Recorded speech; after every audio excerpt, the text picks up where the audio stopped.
This cloud here, compared to this cloud is like, I'm Cloud, ex-soldier. And this cloud's like, dude, I've seen some shit.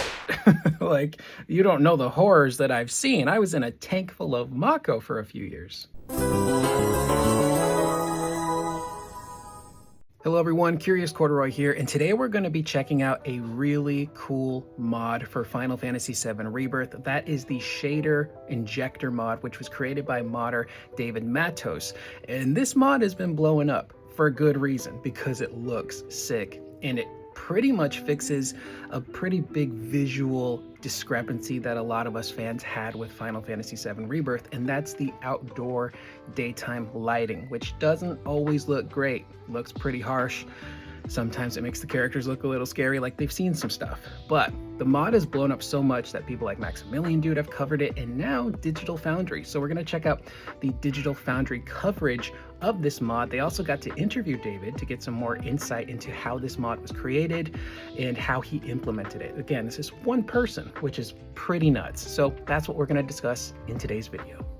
Alright, you guys have probably already seen this video by now, but just in case, if you would like to watch the Digital Foundry video on its own without me, there will always be a link in the description to the thing that we're reacting to.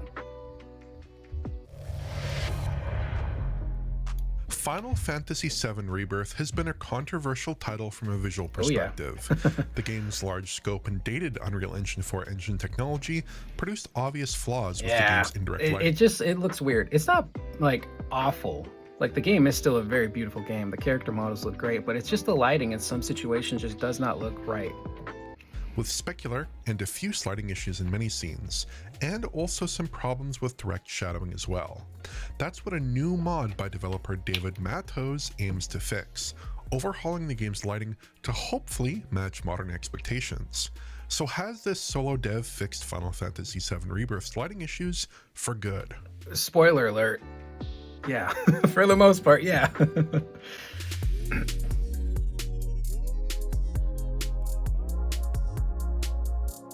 As a recap, FF7 Rebirth had a variety of lighting problems. Some shots tended to have an odd, glowy, specular-laden look, often inappropriately reflecting whitish light. Smaller scale details were often under-occluded, with the game's coarse probe GI and light AO treatment failing to provide accurate and pleasing ambient coverage. Plus, shadow maps were conspicuously low resolution, many light sources weren't shadow casting, and much of the game's foliage was unshadowed. The new Shader Injector mod aims to fix most of the lighting issues I described above, or at least to ameliorate them to a large degree, and the results are surprisingly impressive. Yeah, for the most part, I'm not like too familiar with the ins and outs of lighting. I know a decent amount of how difficult lighting is in a game, because you have to take so many things into account. You have to take into account the entire, what time of day is it? What's in the environment? What buildings are there? Are there mountains? Are there trees? Are there reflective surfaces? Is there water? How is all of that going to bounce off of each other? And then you have to factor in the characters, the enemies that are constantly moving around. So trying to figure out a proper lighting system sounds like it'd be really difficult. You're going to hear a lot of technical jargon in this video based on what we've heard so far. A lot of it goes over my head. I don't understand it, so I'm just kind of sitting here like, yes, I see. But the visuals don't lie. So that's a good indicator of what they're talking about. You see it visually, which is really nice. This isn't a conventional reshade preset or other post-processing mod. It reaches inside the game's rendering pipeline and replaces key lighting shaders to improve the game's presentation. You'll also notice too, the stock version of the game has kind of like a cool temperature to it, but with this shader injector, it kind of brings it back to like a neutral color tone, which I really like. Let's start with the game's indirect lighting presentation, which is massively improved.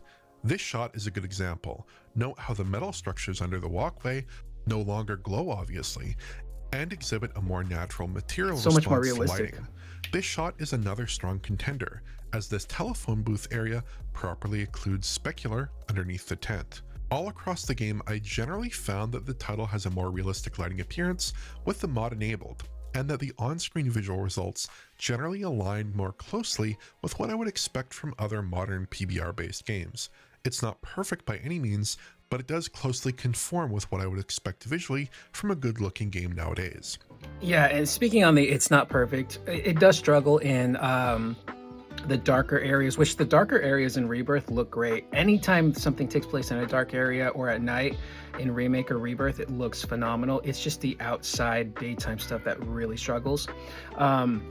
There's also some weird artifacting on the character models from the lighting, which I believe have already been fixed by David. He works really quick. We'll probably check out Maximilian Dude's video in a little bit, just parts of it, but like Max really went through and put that modder, the shade injector mod, not the modder, through its paces and really tested it out in different locations. I spoke to the mod's developer, David Matos, and he shared a wealth of knowledge One guy on Rebirth's rendering and how he managed to improve the game's lighting issues. The biggest problem with the game's indirect lighting in his telling comes down to specular light leak, the characteristic glowiness we see across the game, and his solution involved replumbing a number of different lighting systems across the game. Rebirth uses cube maps to heavily inform its reflections, but it has a large world and can't fit a large number of discrete cube maps into memory. Rebirth samples its baked GI probes then to tint the cube maps and improve their fidelity to the environment, but the information isn't adjusted quite correctly and can produce reflection results that are too bright. David's approach here is to darken cube map reflections when in areas of occlusion, which improves reflection accuracy at the cost of virtually eliminating some cube map reflections. To supplement these cube maps then, he resamples the baked GI data, just like Square Enix, but converts the ambient cube GI coefficients in the game to spherical harmonics and adjusts the reflections to better represent specular highlights and to reflect the dominant direction of light. The end result of these changes is something like this shot, which shows the game's GI presentation after modification. In-game, the results aren't perfect, and sometimes the original game's lighting can look more pleasing or accurate in one respect or another, but generally, David's solution does resolve the brightness and characteristic glow we see in Rebirth's specular lighting presentation.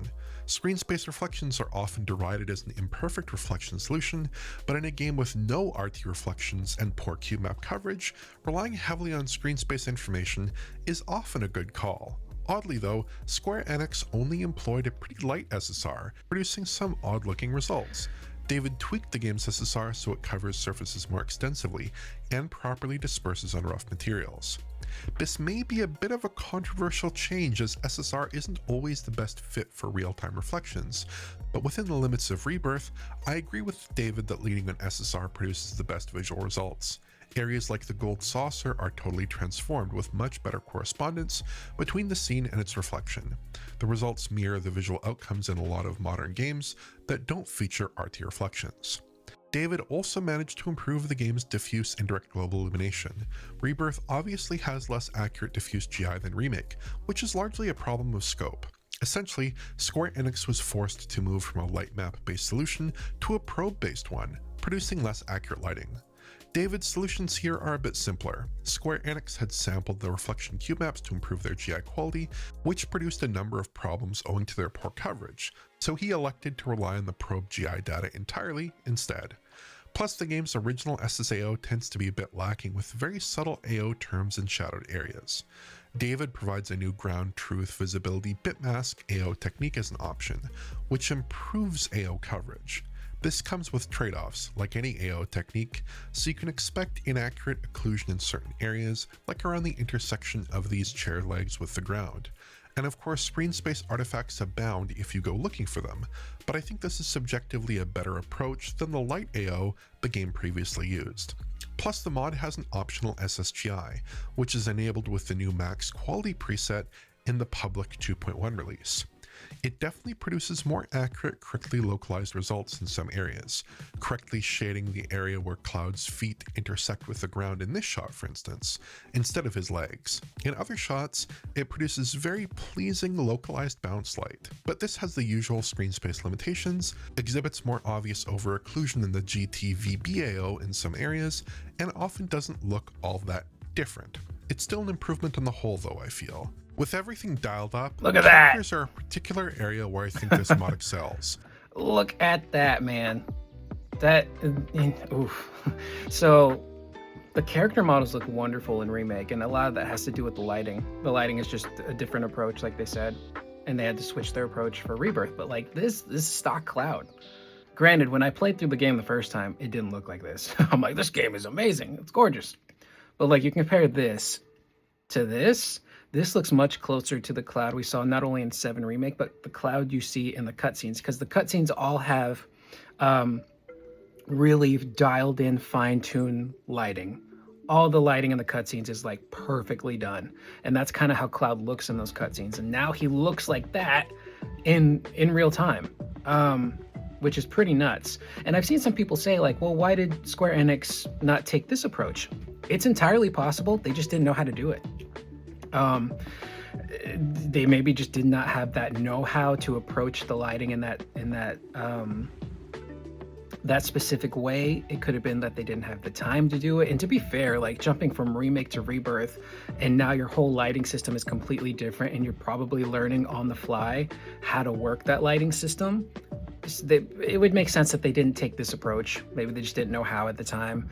Hamaguchi has said in many recent interviews that porting 7 Remake and Rebirth to the Switch 2, the Xbox, and the PC has taught them quite a bit about the lighting and how to better improve it, to the point where they've made a lot of improvements on the PC side of things that were applied to the Switch 2 and Xbox versions, and retroactively the PlayStation 5 version.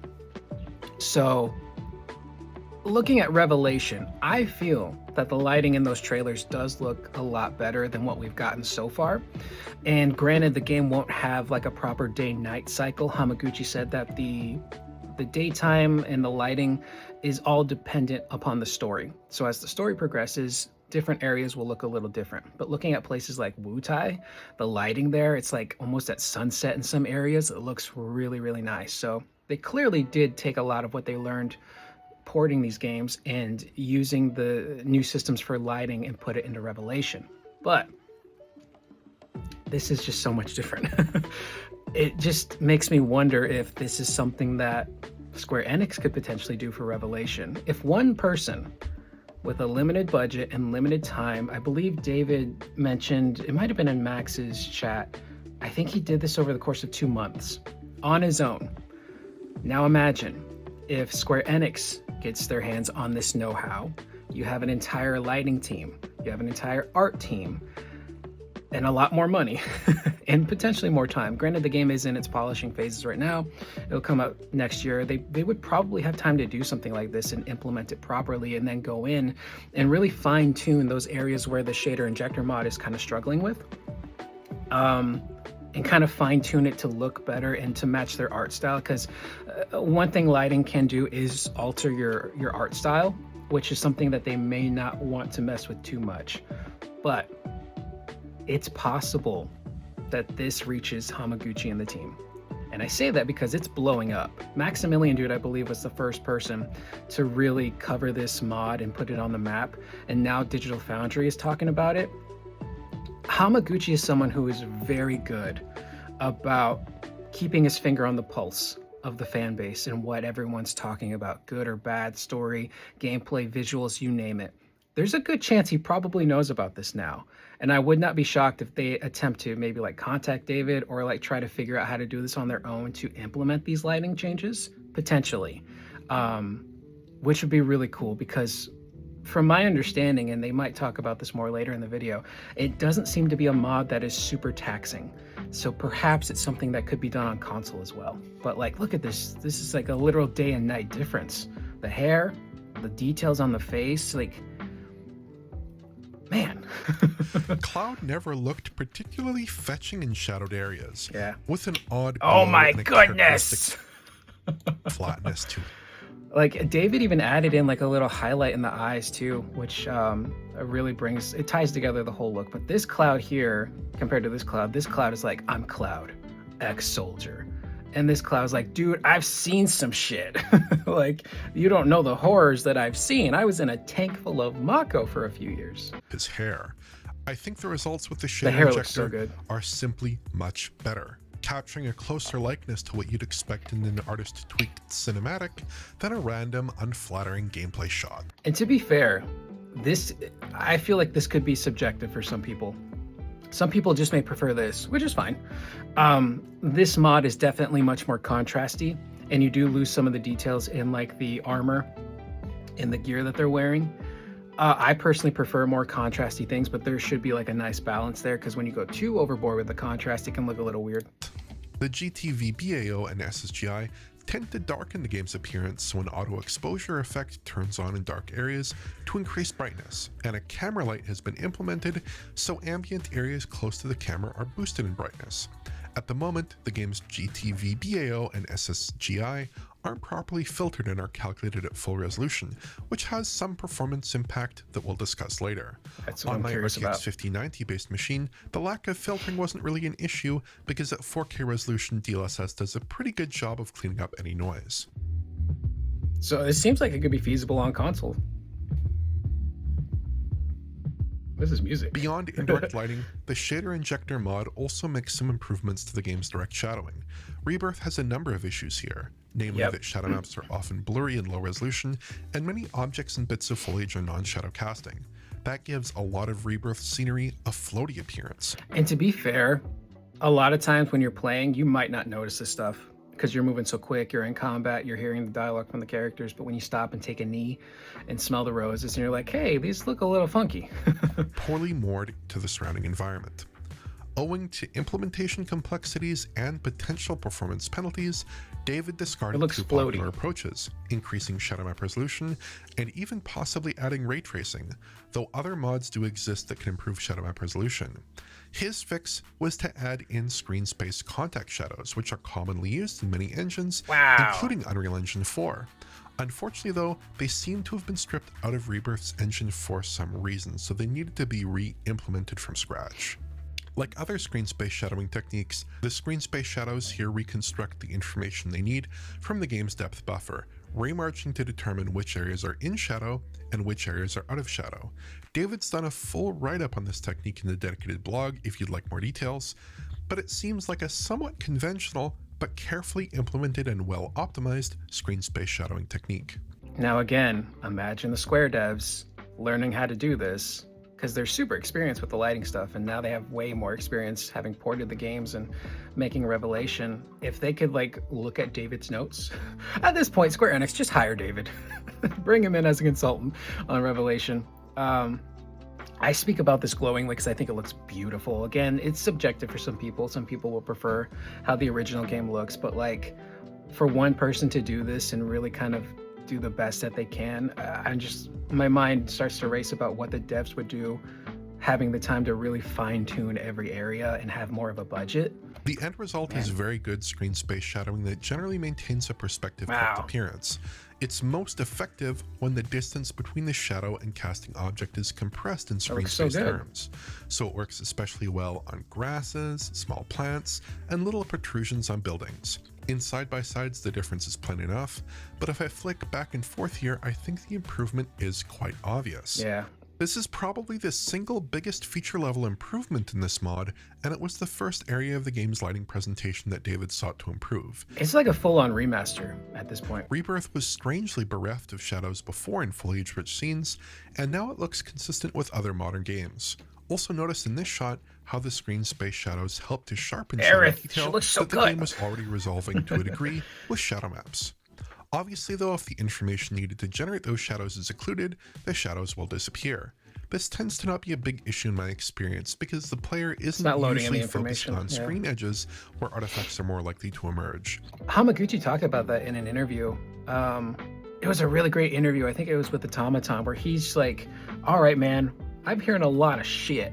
He didn't say that, but like I imagine he's like, dude, there have been so many people talking about the development. I know what I'm doing. And then he goes down to break every aspect of development from CPU to GPU to ROMs and render times. And the big thing is that the game loads in information when you look at it.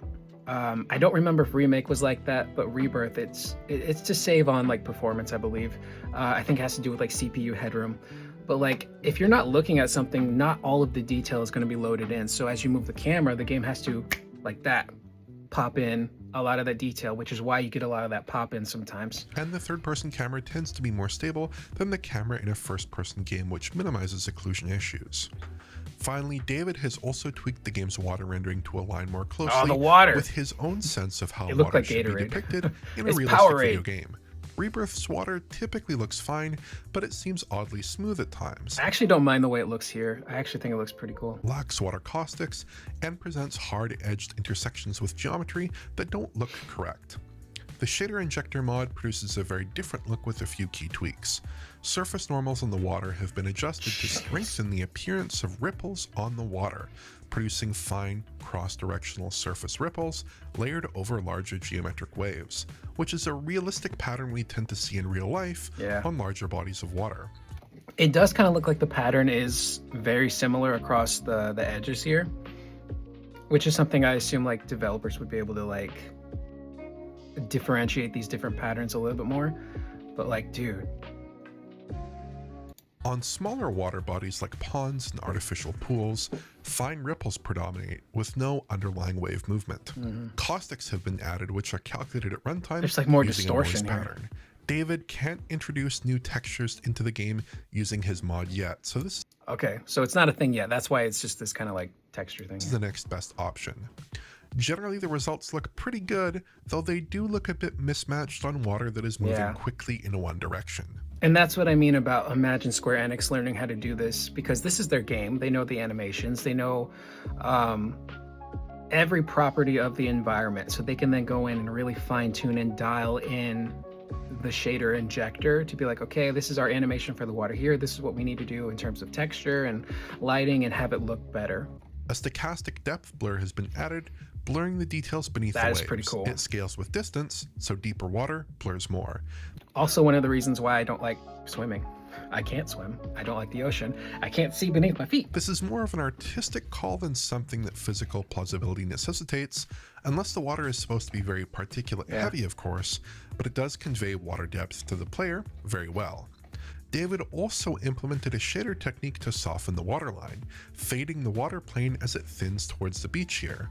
The original waterline had a hard edge that revealed its geometric nature, while the new waterline fades nicely against the slope sand, just like you'd expect from a water volume as it thins into nothingness.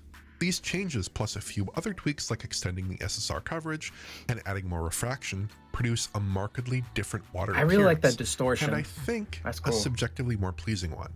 David's alterations produce water that has a look that more immediately reads as correct, but there are some shots where I prefer the appearance of the original. It looks really good here in the original game. Again, these are areas that are probably a little bit easier to do because the lighting isn't as bright, and like in certain areas of Junon, specifically under Junon. Water.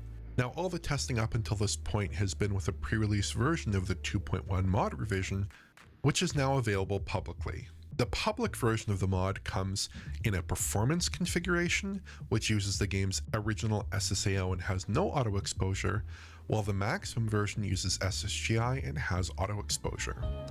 The auto exposure, I believe, I might be wrong, please correct me in the comments, but I think the auto exposure is like when you're in a dark environment, like in a building or a cave, and you walk out and like you're hit with like the power of 1,000 suns because the exposure is trying to adjust for outside. I think that's what the variant I tested for most of this video is more similar to that maximum configuration, except that I used the updated GTV-BAO technique instead of SSGI for most of my testing, which can be toggled in the settings as an option. There are a lot of settings here if you do want to go plumbing and changing things. With the visual comparisons out of the way, let's talk performance. In my tests, I found that scenes that ran at about 115 FPS at 4K max settings on my RTX 5090 would drop about 5 to 6 FPS with the Shader Injector 2.1 performance preset, which really isn't that large of a decrease in percentage terms, while enabling the max quality preset with SSGI and a few other goodies took the frame rates down to around 80 to 90 FPS or so. In general, I think the performance preset should work just fine on a wide range of GPUs, with a small but non-negligible performance cost, while the maximum quality preset that offers better indirect diffuse lighting comes at a more significant but still manageable performance penalty for people with higher end hardware. Shader compilation can also be an issue initially, but I found that the necessary shader is generally compiled quite quickly with little interruption past the first minute or so of play. Taken as a whole, David Matos' shader Injector is a convincing visual upgrade that overhauls FF7 Rebirth's lighting with sensible modifications and enhancements. He leans heavily on the screen-space lighting techniques that became popular last generation, which is a sensible choice given the constraints of the engine technology in play here, and the limitations of trying to improve a commercial game via modding. Plus, the changes this mod applies can't be tuned for specific areas, so tweaks that might be generally appropriate across the whole game could be slightly out of step in a specific spot. Yeah, you got to go through with that fine-tooth comb. It would take a long time, probably, but like to go through every area and be like, the lighting has to have a specific profile per zone. Yeah, I mean, they could do it. Not everything is going to please any player, but on the whole, I do think the changes are beneficial, and the mod is quite configurable if you want to change or disable individual parts of the presentation. Most of the lighting critiques I lodged in my Rebirth review 2 years ago simply do not apply to the game with the Shader Injector mod installed, which is pretty cool. Instead, an array of smaller, familiar complaints now apply, like the characteristic over-occlusion of SSGI, or the awkward breaks in screen space shadows, but I'd rather have somewhat incoherent or artifacty lighting that looks broadly correct than more stable lighting that looks broadly incorrect. Yeah, that this change is the in same temperature basic is trade-off insane. that most modern high-budget games make, and it's a trade-off that I think is well worth it. And of course, if you don't like this mod and the significant changes it makes, you're free to not use it, or to use it in a modified form that suits your own tastes. I think the defaults strike a good balance, aiming for a visually pleasing kind of accuracy, but players are free to come to their own conclusions. I asked David what the future holds for his modding tool. Eventually, he'd like it to serve as the basis to modify other games as well, and noted that the Injector framework itself is free and open source. If FF7 Revelation ships with a similar lighting character to Rebirth, which he thinks it may, based on early footage of that 2027 title, then it's possible he'll spin up a similar mod for that game on PC. So far, he's been working on the mod in its framework. Yeah, and you can tell here, this is more like Rebirth-ish type lighting. It's a little bit more washed out. Shadows aren't quite there. For about 2 months. But if you go back a little bit more, this area in particular, I think looks really good. Granted, if you look at like the foliage and some of the stuff in the environment, there is some more shadows now. Not quite on the level of what David is doing. But these areas in particular, I think, look improved compared to stuff in Rebirth. Open source. If FF7 like this area in particular, you can tell, like it's just more colorful. And this is also the area of Medial, which is seemingly a zone that's going to be super colorful, which goes a long way in my opinion. But man, it just makes me wonder if they could implement this at Square. You know, I would assume Hamaguchi probably knows about it by now. You know, with a similar lighting character, and it depends on if they'd want to. Maybe they're like, this is what our game is. This is our art style. This is our lighting. We like that. I don't know. To Rebirth, which he thinks it may, based on early footage of that 2027 title, then it's possible he'll spin up a similar mod for that game on PC. So far, he's been working on the mod in its framework for about 2 months. And to be fair, when I play this game and I'm flipping and dipping around the map as Vincent and Sid, I'm pretty sure the last thing I'm thinking about is, hey, does that plant have shadows? Early footage of that 2027 title, then it's possible he'll spin up a similar mod for that game on PC. So far, he's been working on the mod in its framework for about 2 months. Yeah, for now, though, he's focused on shorter-term improvements to the shader injector for Rebirth, adding proper filtering and resolution scaling to the GTV-BAO and SSGI. It seems like it'd be doable with on console. Performance and visual wins on the table, swapping out the mod's current stochastic. And it does change some of the environments. So you lose the like pink highlights in the environment here, and this is more. It might even be more of a natural kind of look because there is more gold in this section of the gold saucer. As you get further in, there's more of like the pinks and purples, but you do lose some of that here, and you do lose some of the reflections in the environment. Screen space reflections for screen space cone traced reflections is another possible win, potentially delivering a more stable final result.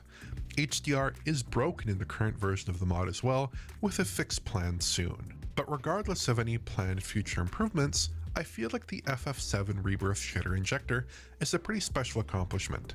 This mod effectively replumbs Rebirth to resolve many lighting issues, with excellent performance and few flaws. If you enjoyed this video, please like, subscribe, and press the bell for YouTube I already did it. notifications. Check out the Patreon at patreon.com/Digital Foundry for exclusive and early access content, and to get in touch, use social media. Yeah, like the one person being able to do this in the span of 2 months with their own budget is insane. So again, like performance-wise, a lot of those numbers go over my head. But based on what they said, it seems like it'd be doable on console, especially since console now has the benefit of things like DLSS, which can handle a lot of the heavy loads when it comes to having your game at a lower resolution and then bumping it up to something like a 4K. So you're not like putting a huge strain on the hardware itself. But it seems like this would be doable. It's not super taxing from what I could gather. And it's just overall very impressive. Again, it is subjective. There are going to be those people that much prefer how the original game looks, and that's fine. So if this could be something that, you know, maybe Square Enix looks into, even after like Revelation drops, and they're like, yeah, we'd like to go back and revisit it, or the inevitable, this right here, man. It's like Crisis Core Cloud and Advent Children Cloud. It's insane. This looks better than Advent Children, which is nuts. That's how far graphics have come. But, you know, this could be something that could even be saved for like a remaster down the line. You know, a PS5 remaster or a PlayStation 6 remaster. You get the triplet pack, all 3 games with, you know, updated visuals and performance. That could be a thing that happens somewhere down the line. Although it would be digital only and no disc because of Sony and what they're doing, which really sucks. Overall, I think this is phenomenal. Like this is a marked improvement. Even the NPC on the back, dude, he gets a glow up. Look at that. Barrett. The big thing too is the change in temperature. Again, Rebirth kind of has like a cooler temperature tone with this lighting. This one balances out way more with a much more natural lighting. This area is not a great example of that because it's in the shade at Costa del Sol. That area is just kind of naturally cool with its temperature. But look at this, man. Look at that. That is insanely good, dude. So it seems like this could be doable. I'm just curious to know, like, if Hamaguchi and the team are aware of this. Again, they don't have to implement it if they don't want to, but just the fact that someone was able to do this is super cool. And I would just assume at some point this would reach Square Enix. Again, Maximilian dude covered this, and I think his video has like, I think it's actually showed up in the recommended. Yeah, this is at 133,000 views. The Digital Foundry video is 108,000 views. They would probably pick up on this at some point. Whether or not they want to implement it is the big thing. Again, they could be like, well, it's cool, but that's not quite what we want to do right now, or even in the future. But like, I think this is stunning. I actually wouldn't mind checking out Max's video really quick. Did you know that they remastered Final Fantasy VII Rebirth? I'll check out bits of this because if I'm not mistaken, I believe Max put this video out and then not even like a day or two later, David's like, yeah, I made improvements. David just came out the gate making improvements. So this video is technically outdated. And he's like, hey, I'm going to remaster FF7 Rebirth. Like, what? That's impossible. We're going to make the way the game look completely different. So I'm going to highlight this. This is the shader injector mod that's now in a version 2. And the coolest part about it is that I can go through a large part of the game and kind of like just show it off and just show you how the game looks originally and then directly compare it to how it looks. It isn't perfect, but it's a good demonstration of how the game visually can be pushed in a certain direction, but they chose not to, likely because the game was initially designed on like PlayStation hardware for like the longest time. So it makes me kind of fascinated by what the next game could do, especially on the PC version. Let me just show you what it is. I'll include links when this makes it into the video in the description. If you guys want to download it and check out the guide, it's a very simple install. So yeah, that goes way over my head. I would probably delete like my Windows 32 system and run my computer if I tried this. I'll leave a link to Max's video in the description down below, but I just wanted to point out Max's video because he actually uses the mod. Like, I don't need to mute it. Like he actually installed this mod. He went through, oh, this is a great example here. And initially I almost didn't make a video talking about this because I'm like, well, I can't use the mod myself. I haven't really had experience with it. But then I started watching the first like few minutes of that Digital Foundry video, and I'm like, I have a lot of thoughts. This is cool. This is super awesome. So Max has done a wonderful job covering this. Digital Foundry now picking it up. So overall, good middle there are ground. areas where it's a middle big ground difference. is like 8 on Middle? brightness with the mod on. Yes, middle. This feels about right. Chat, here's our main character, Cloud Strife, hero. Look at that. Look at him. I've seen some shit. Cloud Strife. Lovable Yuffie and Oh my god, Yuffie and Tifa have seen some shit. They're just like that. And now look at him. See, again, it's not perfect. Look at Tifa's shirt here. It gets like a weird kind of texture on it. It looks more like it's polyester or something.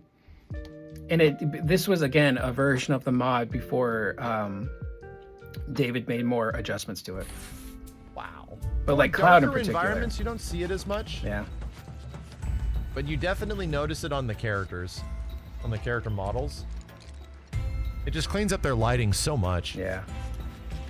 Again, I'll leave a link to Max's video in the description. It's a really short watch. It's 10 minutes, but he does a really great job of going through and really showcasing in a lot of different environments. Oh God, Corel! How different this stuff could look. At dusk. Corel was my least favorite looking area in the game. It's just so washed out. It's so bright. There's that cool temperature tone. It looks really great.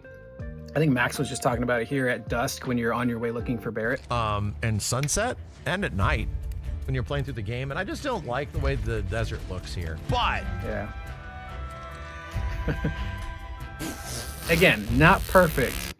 It's a little too contrasty with the sky, cloud, and some of the environment, but you lose a lot of that, like, whoa, washed out look. holy shit! The character models Not look to a lot mention better. all the shadows that are being added to everything, all the depth. It happens in cutscenes as well. It's in cutscenes, dude. Yeah, this engine, like, it's clearly capable of doing this stuff on the fly without it being too taxing. And was it a year ago? Maybe 2 years ago? I should look up the video. It's my video. I should be able to find it. I'll leave a link to Max's video in the description. Again, he does a wonderful job of breaking down all of this stuff. I can't remember this. Yeah, here it is. Okay, this. So there have been a Shut up. So this mod right here, I think I have links in the description. This mod might not even work anymore. It might be broken because it's so old. When was this? This was January 29th of last year. So it was a year ago. Somebody found a way, as they were messing with mods, to add Zack and Sephiroth to the party. But then they went further and found out, hold on a second, you can control everyone in the party. So you can switch from Zack to Sephiroth to Cloud to Aerith to Yuffie to Red to Barret to Tifa to Kate Sith, one right after another. And the engine doesn't struggle with it. Not once does it stutter or freeze or do any type of crash. And that's what the point I was making is like, this engine is insane. If it can handle these lighting changes, no problem, especially switching on the fly, and it can handle stuff like this where you have 80 gajillion characters on screen and you're jumping around from character to character, no issue, it seems like it'd be feasible. Like the things that this engine is capable of and it can handle has really just kind of been showcased by a lot of fans, which is what makes the FF7 community so great, is that people love it so much that they want more of it and they want to experiment more with it, and they come up with stuff like this. You got Sephiroth fighting alongside the whole party. Good guy Sephiroth, alternate timeline where he doesn't snap. So that's just kind of like my own thing, is like, this engine is so capable of so many different things, from a visual perspective to a performance perspective. And then I think like the whole purpose of this video was like, oh dude, you can control all the characters. How will that affect weapon battles? And we've kind of seen so far the structure of like some of the weapon battles where Hamaguchi's like, yeah, you can whack them in the feet if you want, or you can like use these cannons. Each weapon battle is going to be different. He said that like Ruby weapon, for example, would span a good chunk of the map during that battle, so it's like a traversal kind of fight. But I'm wondering if like you have these opportunities where you could use the whole party to switch back and forth while you're fighting a weapon. I think that would be doable. You look at what this engine's able to handle and it's like, yeah, this could certainly be done. So you could lead into those really cool Advent Children moments, which I think I pointed out in this video, which, you know, just proves I'm a broken record here. Yeah. you get that scene in Advent Children where everybody is fighting Bahamut's sin. Just like just the action in this movie is so cool. And you can have it like at in-game, where you have your full party. They're in different locations. You could swap to each character as they're doing their thing, damaging different parts of the weapon. You could do some stuff like that. So granted, this is you're getting way off topic. We were talking about lighting, but the whole point is that this engine is super cool and it can do a lot of stuff. So I'll leave a link in the description down below to David's mod. If you have Rebirth on PC and you'd like to check it out and mess around with it, it seems like there's a lot of different things that you can change yourself to really kind of customize the shader injector. I'll leave a link to the Digital Foundry video as well as Max's video, maybe even this one if you guys are curious. What was I saying? The HP of these enemies maybe by, 2 times. Tech music. So they feel not necessarily spongy, but it makes sense for this big group to then jump these enemies, and it's a fight that isn't going to be over in 10 seconds. Yeah, that was a big thing too, is some enemies, even on hard mode, like some of the regular trash mobs here, pretty easy to beat. So maybe like buffing the the damage the enemies do or their defense and health would help out a lot. But that's basically the video. I am Curious Quarter. Let me know in the comments down below, what do you guys think of that shader injector mod by David? Is it something you like? Are you more like, well, I kind of prefer the visual style of the original game? Because again, it's very subjective, but it's something that kind of leans more into what I like visually. And again, there's a fine balance there of improving that stuff without drastically altering the art style in the art direction. So let me know in the comments down below. I will see you guys in the next video. Please remember to always be excellent to one another.